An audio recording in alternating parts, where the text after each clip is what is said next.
કેન્દ્રીય આરોગ્ય મંત્રાલયે રાષ્ટ્રવ્યાપી સ્વસ્થ નારી સશક્ત પરિવાર અભિયાન હેઠળ મહિલા કેન્દ્રિત આરોગ્ય સંભાળમાં ઉત્કૃષ્ટ યોગદાન બદલ 3 ગિનીસ વર્લ્ડ રેકોર્ડ્સ પ્રાપ્ત કર્યા છે. આ સિદ્ધિ ભારતની સામૂહિક શક્તિ અને ડિજિટલ નવીનતાનો પુરાવો છે. આ રેકોર્ડ્સમાં એક મહિનામાં હેલ્થ પ્લેટફોર્મ પર 3.21 કરોડથી વધુ લોકોની નોંધણી, એક અઠવાડિયામાં 9.94 લાખથી વધુ ઓનલાઈન સ્તન કેન્સર સ્ક્રીનિંગ માટેની નોંધણી અને રાજ્ય સ્તરે 1.25 લાખથી વધુ લોકોના વાઇટલ સાયન્સ સ્ક્રીનિંગ માટેની નોંધણીનો સમાવેશ થાય છે. વડાપ્રધાન શ્રી નરેન્દ્ર મોદીએ આ અભિયાન શરૂ કરતા કહ્યું હતું કે જો માતા સ્વસ્થ હોય તો આખો પરિવાર સ્વસ્થ હોય છે. આ અભિયાનમાં 20થી વધુ મંત્રાલયો, સાંસદો, ધારાસભ્યો અને 1.14 કરોડથી વધુ વિદ્યાર્થીઓએ ભાગ લીધો, જેનાથી તે સમગ્ર સરકાર અને સમગ્ર સમાજ અભિગમનું શ્રેષ્ઠ ઉદાહરણ બન્યું.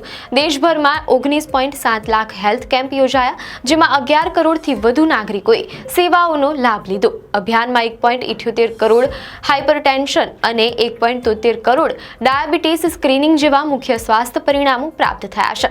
આ સિદ્ધિ સ્વસ્થ મહિલા, સશક્ત પરિવાર અને વિકસિત ભારતના નિર્માણ તરફનું એક મોટું પગલું છે. આવી જ ન્યૂઝ અપડેટ માટે ધ લોકસત્તા પેજને ફોલો કરો.